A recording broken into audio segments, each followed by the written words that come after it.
Welcome to Super Sharing Sunday for November 21st, 2021, from Harrow United Church in the Crescentwood neighborhood of Winnipeg. Today, our guest presenter is Jocelyn Bell, editor of the award-winning Broadview magazine. I'm thinking that we could get started here. And so I'm delighted to introduce you to Jocelyn Bell. And I'm going to spotlight her for everybody. Jocelyn, how long have you been in the position now? Well, since 2018, so that's 3 years. Okay. And you've been with the magazine quite a bit longer than that.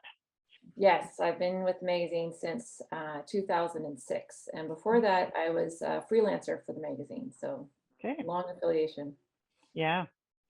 Some of you know that I have a history back quite a few years now of being on the board of the Observer, and that after I was done, Bruce was on the board of the Observer for a number of years. So both of us have that kind of connection to Jocelyn as well, and been excited to see over the years how things have developed. So I'm going to turn it over to you, Jocelyn, and Jocelyn's got a presentation she's going to do, and then we'll have an opportunity for question and answer after that, if that's all right. And maybe for those of you that are not Jocelyn, if you could mute yourselves for the next little while, that would be great. But first of all, I just want to say thank you so much for your interest in Broadview and for having me here today. So in February 2019, a letter from a reader appeared in my inbox. As I read the first few lines, my skin began to prickle. It said, "You will no doubt think me an old fuddy-duddy against any changes." The old fuddy-duddy was reacting to an editorial in which I announced the upcoming change from the United Church Observer to Broadview.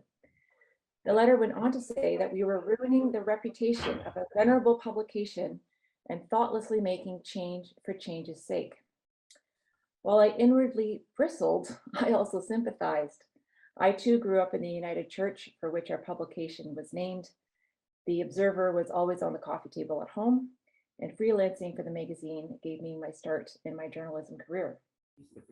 Naturally, the decision to rebrand the magazine was scary, risky, and the cause of a lot of tossing and turning in the night for me, for the staff, and I'm not sure if Bruce Farshaw is still listening, but if he is, I'm sure he can attest that the board also lost a lot of sleep.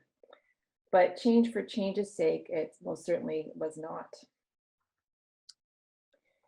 So here's the central business problem we've been contending with for the past 50 years. The name United Church Observer tied us to a church community that's been declining ever since the 1960s. Due in large part to secularization and an aging membership, the denomination has been closing 1 or 2 churches per week. This audience has carried us for a long time, and our projections showed that we couldn't continue to rely solely on the good people in the United Church pews for subscriptions. In this graph, the orange line shows the decline in United Church members from 2004 to 2016. The next blue line shows the decline in United Church supporting households. And in the lower graph, you can see the Observer's subscription loss. All 3 lines follow almost the same trajectory, except that our loss is steeper. 2016 is the year when this chart ends, and it's also the year when the Presbyterian Record ceased publication. And for us, that was a real wake-up call. Would we meet the same fate? We decided to try to find out, and so we hired a consultant named Sharon McCauley, who looked at all of our financial data, made lots of charts, and then delivered some startling news. I like to think of Sharon's report as our come to Jesus moment. Sharon told us that if we didn't change course, we'd be closed by 2024. Of course, in our tradition, a come to Jesus moment isn't just about facing hard news, but also about a chance to redeem yourself or maybe reinvent yourself. And in that sense, knowing that death is certain unless you change, it's actually life-giving. It's creative. When the biggest risk is in not acting, then you suddenly feel spurred to all kinds of action, and the great ideas start flowing. A quick side note, it was not long after the Come to Jesus moment that I applied to be the editor and publisher of Broadview. I had been on staff, as I mentioned, since 2006 and had a pretty good handle on things. And while it might seem somewhat foolhardy to take on the leadership of a publication in trouble, I was excited for the opportunity to overhaul the business and to try new things. But back to our predicted end date in 2024. So we're kind of staring death in the face. And what do? We start to ask ourselves hard questions like, what does it mean to be a faith-based magazine in the 21st century in Canada? What's our mission? Is our mission to serve the membership of the United Church of Canada? Or is it to bring the values of progressive Christianity into the Canadian conversation? I think the answer is a bit of both, but the emphasis is shifting. Just like the definition of what it means to be the church in 21st century Canada is also changing. At Harrow United, you know very well what it means to be the church in today's context. But what does it mean to be a church magazine in multicultural, multi-faith Canada? What does it look like when a magazine steps beyond the church walls and engages a community, a country? These are big questions, and we continue to wrestle with them today. Also, taking a faith out of the equation for a moment, what does it even mean to be a magazine in the digital era? One of the first things I did as editor and publisher was to shift the culture of how we understood our work and how we talked about it with others. I made this diagram, and I realize now it looks like the coronavirus. It's not, but that comes later. So for many decades, we thought about our work as being about publishing a print magazine. And in the blue diagram, you can see that the magazine is at the center and supports, like everything else, supports that primary activity. In the old model, we measured our success by the number of print subscriptions we could sell. But I wanted to change that thinking. So in the red diagram, I made our audience the focus of everything we do. We are a media organization that serves a niche audience in multiple ways, one of which is a print magazine. Putting the audience at the center of our business helped us remember our calling, but it also freed up our thinking. We started to consider the multitude of ways we could engage with our audience and how all of these various touch points could work together to make up a sustainable business model. Oh, I think that didn't go. There we go. Then I wrote a mission statement to keep us on track. The new magazine, so at this point it wasn't named, exists to serve a niche audience of progressive Christians, as well as those who share progressive Christianity's core values. We understand this means being both introspective and outward looking. It requires us to examine our beliefs and values and to live and act accordingly. It calls us to engage deeply with the justice issues of our day and to believe that hope lies in caring profoundly for one another and for our planet. We serve this audience through multiple platforms, including a print magazine, a digital presence, events, and more. So that was some of the internal thinking that we did around mission and identity. We also did a SWOT analysis, and you probably know that SWOT stands for strengths, weaknesses, opportunities, and threats. It's kind of a standard business practice.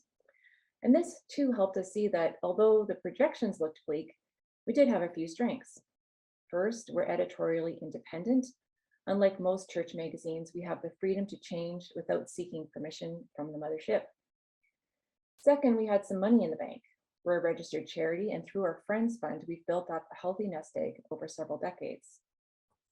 Third, our digital audience was growing, suggesting we hoped that there was a larger audience for the kinds of stories we like to publish. Fourth, our board of directors supported the need to make the change and was ready to act and invest before this became an urgent crisis. And finally, our subscribers are loyal. They were reading the Observer cover to cover, sending us letters and renewing their subscriptions every year, except when old age got in the way. With some of the big picture thinking and analysis done, everyone was feeling pretty excited to move forward. But before we got too ahead of ourselves, we decided to do some market research. In spring 2018, we worked with Clarence Poirier at Strategic Content Labs, which is a branch of St. Joseph's Media. And we surveyed two groups.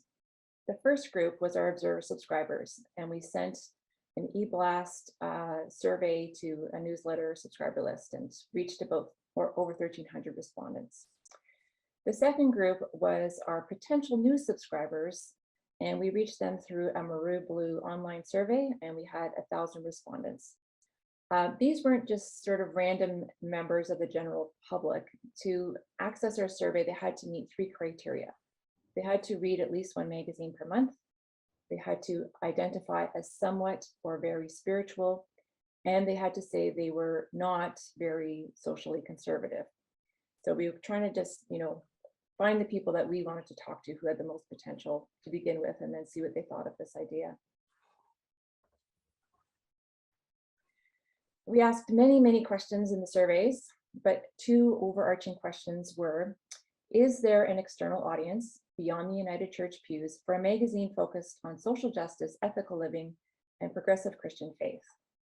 And 2, will the United Church subscribers accept the change to a repositioned and rebranded magazine? The answer to both questions was yes.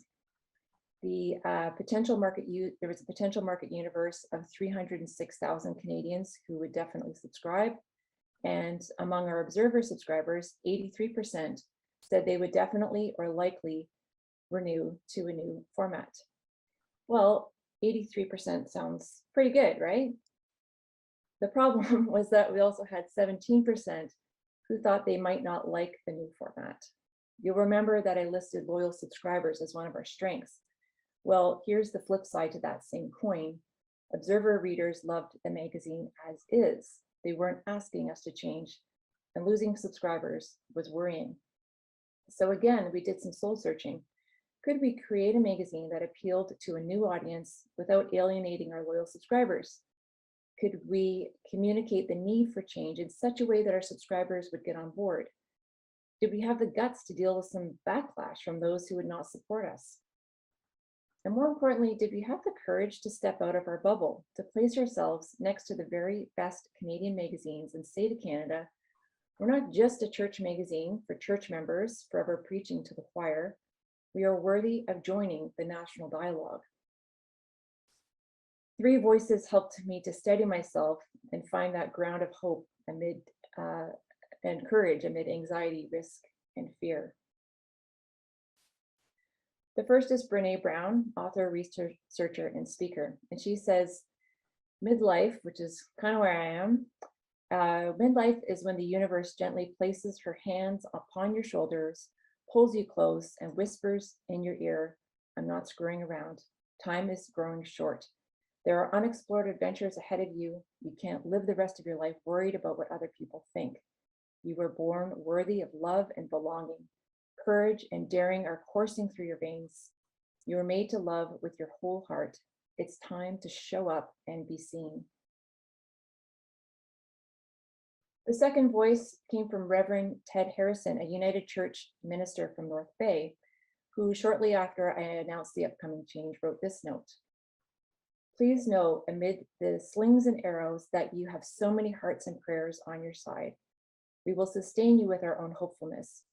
What you do is a bold and faithful step of ministry. It is a step for which you have been groomed and prepared by years of experience, experiment, and perhaps missteps. If what you are doing is sin, then sin boldly, for you do it out of wisdom, faith, and trust. And the quote, sin boldly, comes from Martin Luther. The third voice is that of Amelia Earhart. I'm a big fan. I have a big poster of her in my office. She said, decide whether or not the goal is worth the risks involved. If it is, stop worrying. So nice and blunt, to the point. So we decided the risk was worth it and we forged ahead. But there were 3 major riddles to be solved along the way. The first riddle is, what do you call it? From the get-go, we knew a name change was in order. If we were serious about engaging readers outside the United Church, we couldn't go out with a name that signaled a members-only publication because it stops potential non-United Church readers from engaging with our content.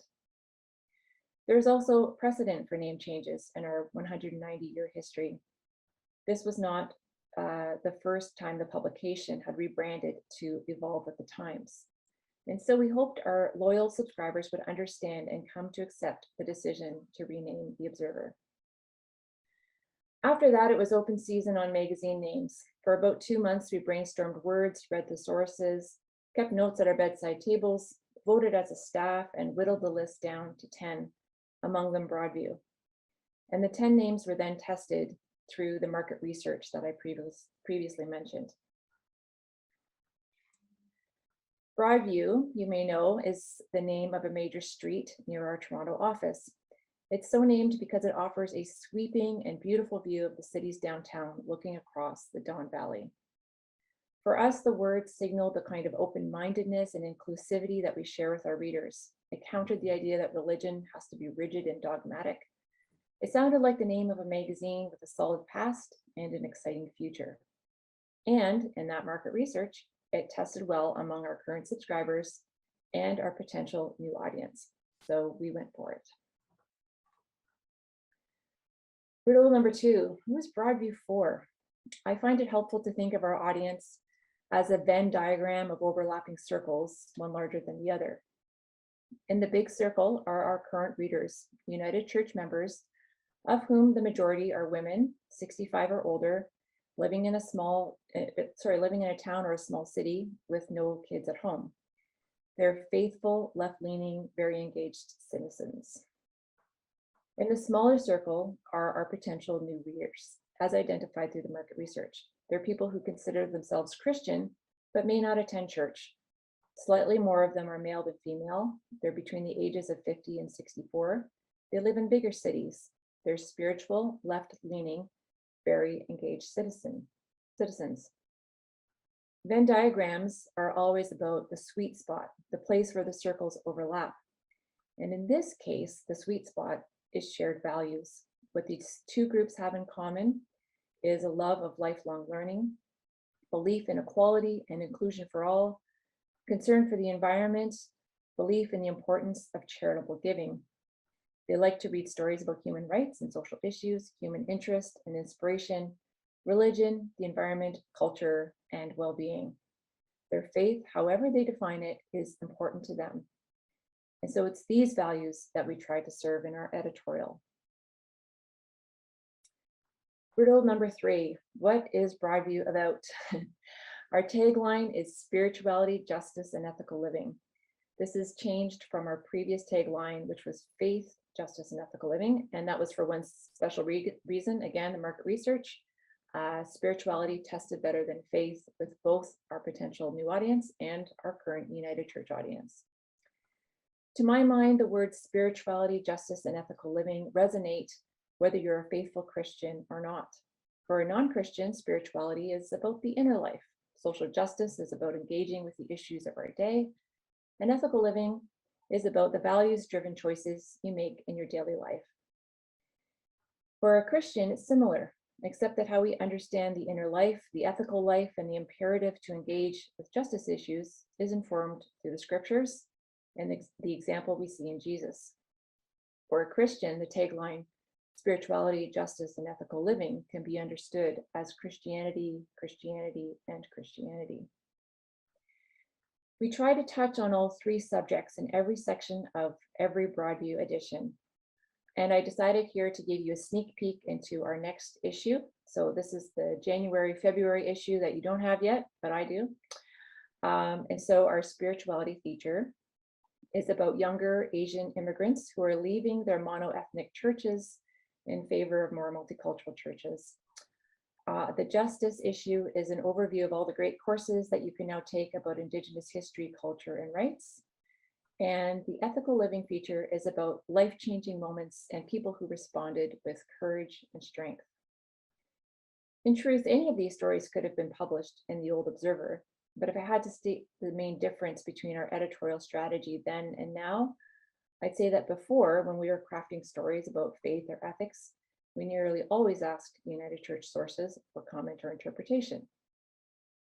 Now we go to Anglicans, Presbyterians, Lutherans, Mennonites, Roman Catholics, Muslims, Jews, Buddhists, philosophers, and United Church ministers and theologians. We still identify as Christian, but we believe that truth can be found in other denominations and other faiths as well as our own. And that belief, by the way, is very much in line with United Church theology. In 2007, the United Church produced a document about United Church Muslim relations called That We May Know Each Other, and it reads, "We believe the Church can continue to affirm its own distinctive self-identity while affirming that of other faiths and traditions. While affirming that other faiths and traditions have their own self-understanding. The Bible teaches us that the word and wisdom of God are not limited to Christians, and the Spirit of God is free and faithful. We therefore affirm and cherish the differences between traditions as gifts of God, which can be life-giving and transformative." So in April 2019, we finally launched Broadview, and it was an exciting time and the culmination of a ton of work. And to celebrate, we created a short video that we called the Broadview Sizzle Reel. I'm going to attempt to play it here. And you can enjoy that. And hopefully the sound comes through, but if it doesn't, then it's only a minute. So.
Oh, wait a minute. We don't want to hear that again. Just a second. How do I go to my next slide then? Just a second. No, it's going to continue.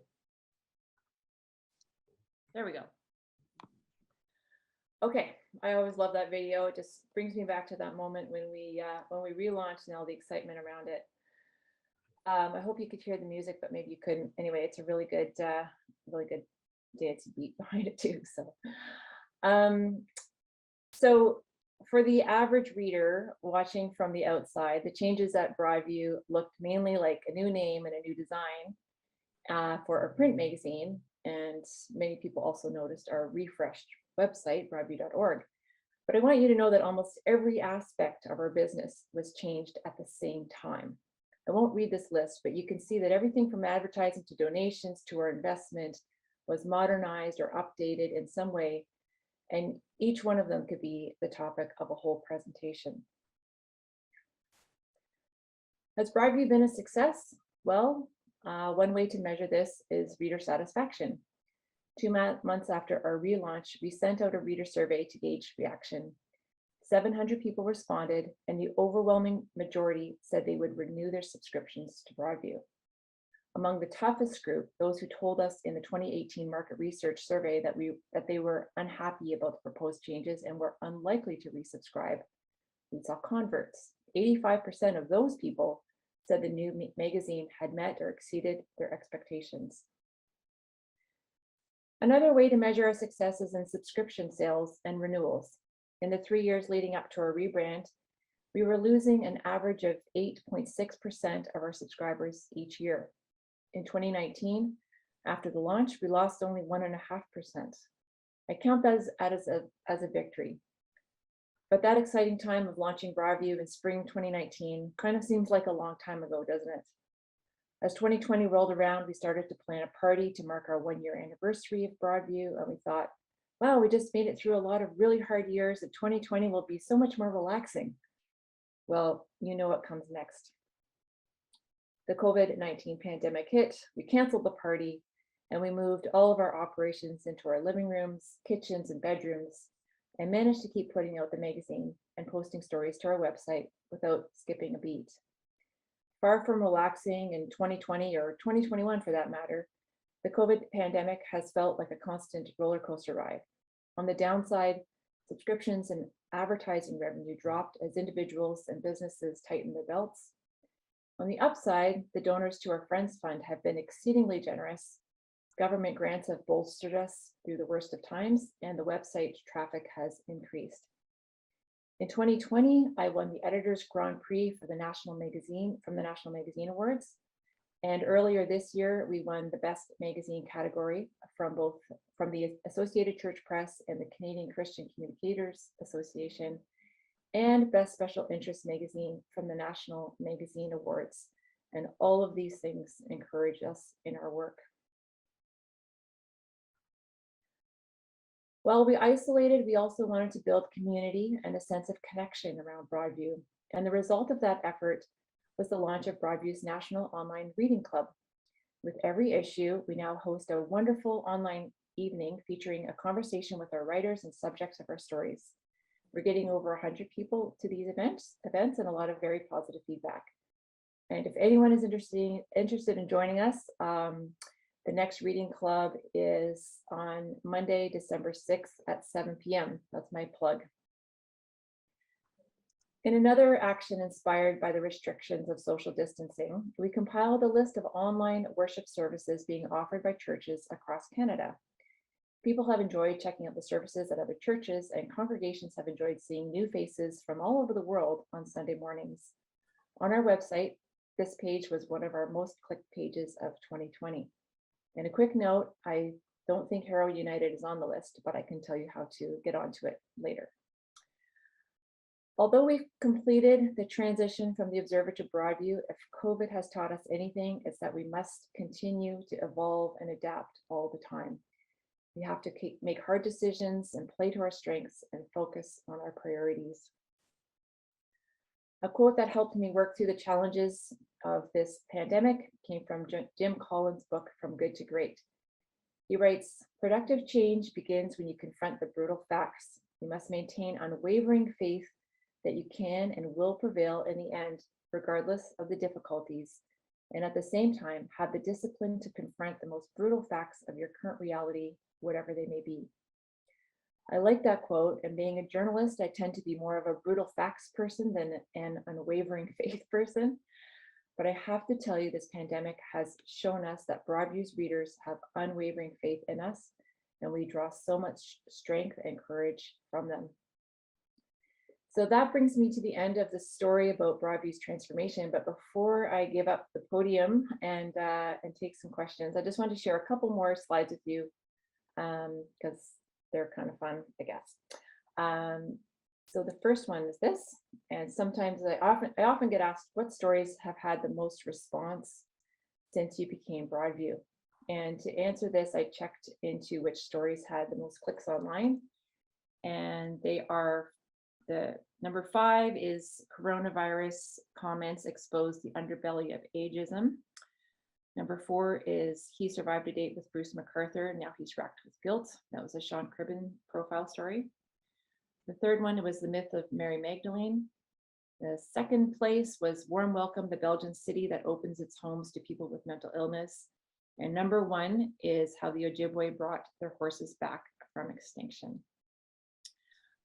Number 2 and 3 were written by the same writer, and one of the reasons that they did so well is that she herself has a huge following on Twitter, and she posts them actually every few months. She posts them again and gets more clicks for those stories. So that's wonderful to have writers who do that. And finally, how can readers support Broadview?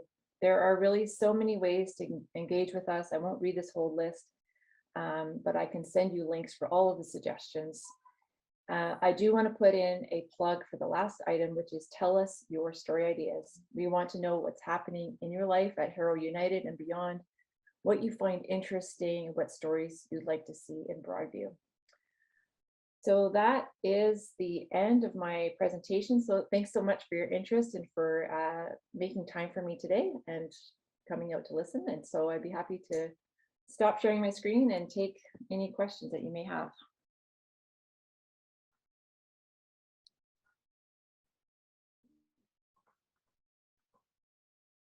Just a comment actually on a story in the current one.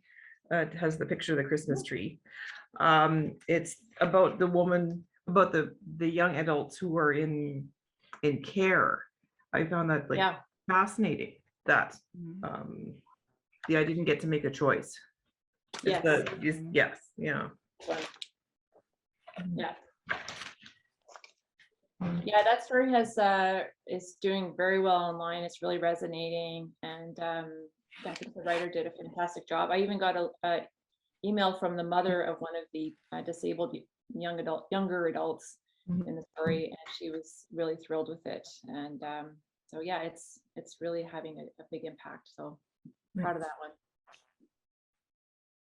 Jocelyn, I'm curious whether you've found ways to reach out beyond, even beyond Canada. I'm thinking of, you're probably familiar with, oh, now the last name's gone. Cameron, Convergence Project in the States, progressive Christianity stuff. Yeah, sure. You know, and Middle Church in New York City, like those kinds of folks that would have interest. And I don't know if you've been reaching any of them, or if there are ways that you can do that, because while it's a Canadian publication, it certainly has, well, as evidenced by the fact you win awards in the North American publications too. So, and congratulations on all those awards. Thanks. Just wonderful. Yeah, it hasn't. We haven't made a priority of trying to get into the United States, and that was the board direction that was given. And we do things like we do trades. So we do, for example, with Sojourners Magazine, which is a progressive Christian magazine in the United States. We know those people through, the Associated Church Press, and so we'll do things like you post 3 of our stories online, we'll post 3 of yours, or we'll trade an ad with each other, that kind of thing. But the organizations, I haven't tried to make inroads with American organizations, more focused on Canadian. Because our content is very Canadian, so I think Canadians don't mind reading American content. I'm not sure if it works the other way on as well. I don't know.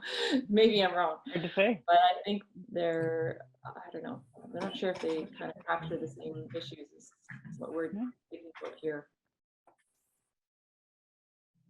I wanted to ask Jocelyn, I mean, it's just such a factor that we've been coping with the pandemic for a year, but you also launched the new magazine in the midst of a big change in the United Church structure with the elimination of presbyteries. I might go to a meeting and take a copy of then the Observer with me and say, I just want to be sure you saw this. And now there's so much, both because of the pandemic and the changes. Yeah. Yeah, so the fact of launching while the United Church was restructuring sort of gave us an extra piece of framing it for United Church members to say, the United Church is changing, we're changing, this is a time of change, and to kind of try to piggyback on the idea that things need to change and evolve, and this is the time. So it's a little bit of more of like a communications messaging there for us at that time. We didn't work directly through presbyteries. We didn't have kind of a network or a formal, any kind of formal associations with presbyteries. So that part didn't impact us, because our business model was to have Observer rep and now a Broadview rep, try to have one in every congregation. We don't have them in every congregation, but try to. And so we still had, so the presbytery conference turning into regions, that didn't really affect our business model. But what did was COVID, because now, we have a rep in every congregation, and my feeling is that they mainly did their work, a coffee hour, and say, hey, and being able to stand up in front of the church and say, hey, it's renewal time, and here's promote the magazine, kind of the conversation that you're talking about. Say, hey, did you read this? And just that ongoing promotion really, yeah, 2020 was a hard year for us for subscriptions, because I think things fell apart, and priorities, priority of trying to get magazine renewals is maybe becomes lower on the list when you're just trying to figure out technology and keep the congregation connected somehow. And so I think, we did have a hard year in 2020. Things are looking better this year for subscriptions, but really took a hit on the church subscriptions in 2020, because it was hard for those volunteers to do that work. And in some cases, it's the church admin person who does it. And, even that person was less connected. So yeah, it was if we had known that within a year of launching a new magazine, we'd be in a pandemic, I think we might have held off a bit or something, but you never know what's going to happen. So. Thanks for continuing your short stories for the Christmas issue. You had 8 little short stories. I know some years you've had fiction, some years you've had new immigrant stories. This one was about second generation Canadians, and in keeping with your new policies, some are coming from Christian backgrounds, but others are from Muslim or Buddhist or a variety of backgrounds. And yeah, all very interesting stories. So I'm glad that you decided to keep that little tradition. Yeah, well, I'm sure Teresa can. It's always hard to come up with something fresh for Christmas and Easter every year. You got to do it. And so, and that one actually came to us because we had like some of the writers were staff people and some were interns, and just in discussion, having a more diverse staff, it led to a great idea, which we wouldn't have thought of on our own if we're trying to diversify our staff a lot more. So yeah, I'm glad you enjoyed it. I thought it was lovely. You laugh, you cry, it's heartwarming. And one of the unifying themes kind of through everybody's stories is food. It seems that everybody has special foods that they love to share with family. That's right. Yeah. That's right. And I'd love to see some of you come to if you were interested, come to the online reading club. It's a really good night of, we invite, so for the December issue, we're going to invite the writer of the story about the young people with disabilities living in long-term care is going to join us. Trying to just quickly remember who the other ones are. Virginia does attend that reading club. So I do, and I really have enjoyed it tremendously. Good. I'm glad. People say from Manitoba. I think I've only recognized 1 or 2 other people from the Zoom gang. Yeah. Well, yeah, we need more Manitobans there for sure.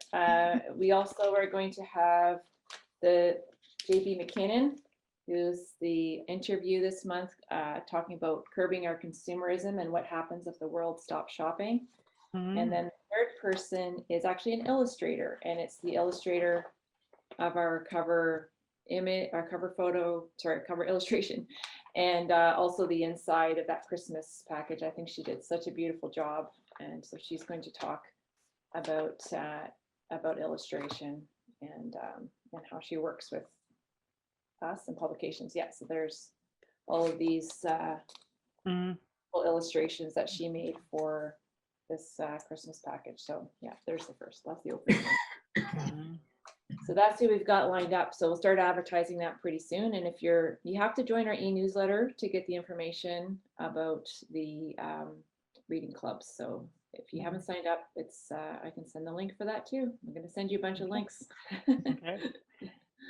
Yeah, I appreciate seeing all your, like I'm on Facebook, so I get to see Broadview sends an article almost every day or every second day, it seems, on my Facebook page. And that kind of reminds me, if I haven't had a chance to read it, in the actual copy. I can read it online. Or that. Yeah, great. And that's another good way of sharing it too with other people. If you find an article that you really enjoyed reading, and you can just pass it on to somebody that isn't maybe a subscriber.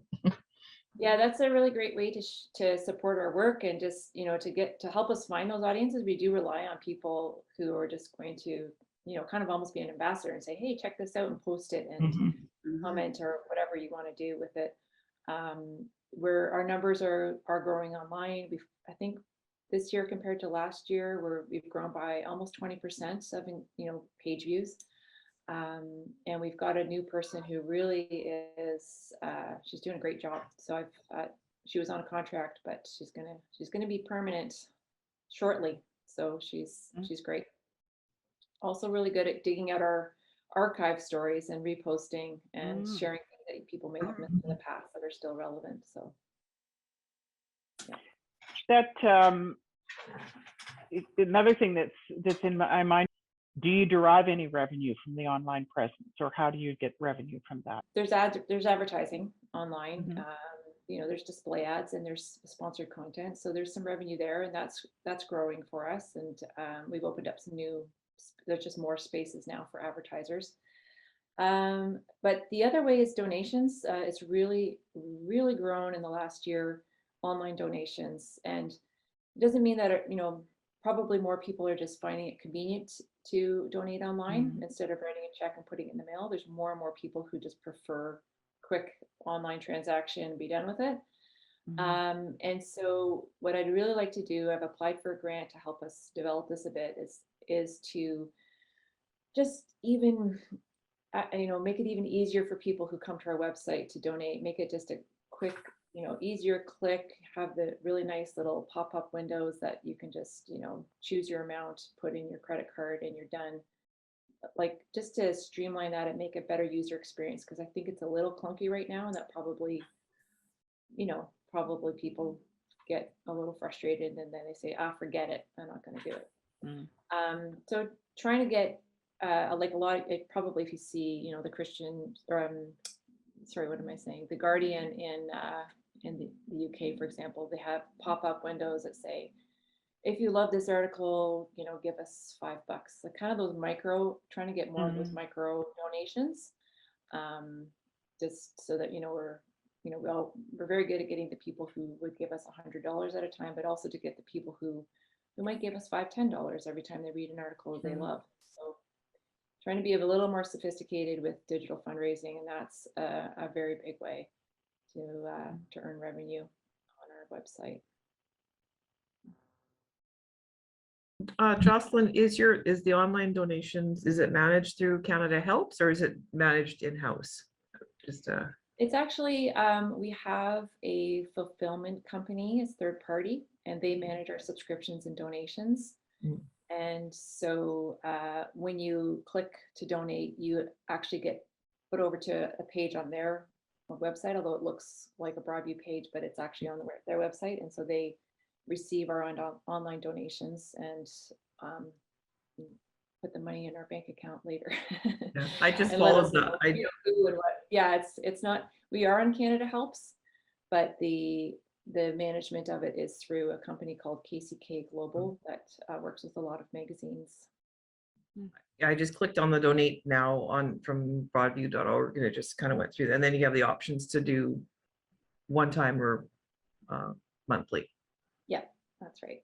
Yeah. I was just asking about Canada Helps. I know that not that it's necessary, but some organizations such as that have higher fees, which you're more like wanting the organization to get your donation more of it than the managing organization, I guess. But it's required. I mean, you also pay fees to KCK, and so there's always going to be some kind of big database type of organization that you need to work with, and so they do have fees as well. I'm glad you still have the United Church in Focus section, and you have the question box, which has been in for very long time. Yeah. Yeah, forever. And yeah, this month they're talking about is the United Church going to disappear, and Christopher Wright kind of mentions that he thinks there's going to be an intense collaboration with the Anglican and Presbyterian churches in the very near future, kind of thing. So that'll be interesting.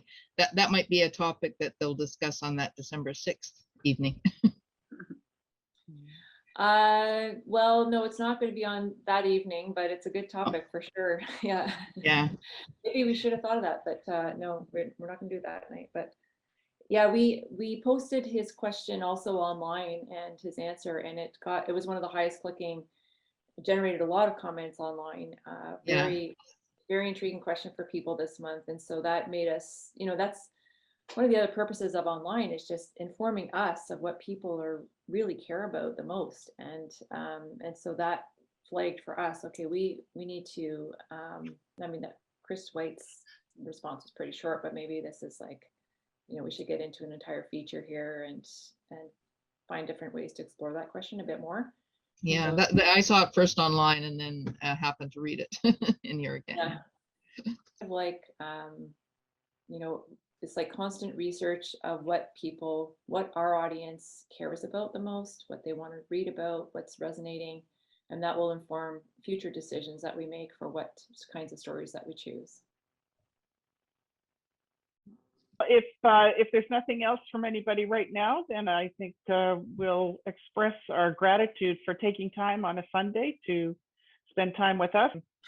So thank you for all that you're doing, and especially for the magazine and for the great team that you've got working there, and for the great product that you put out. And we're just really grateful for the time you spent with us and for the magazine and its presence. Thanks. Well, I'm grateful to all of you for coming and listening, and just have a wonderful rest of your day. It's been a pleasure to talk to you, and hope I hear from you soon with more ideas and that kind of thing. So thank you very much for having me. All right.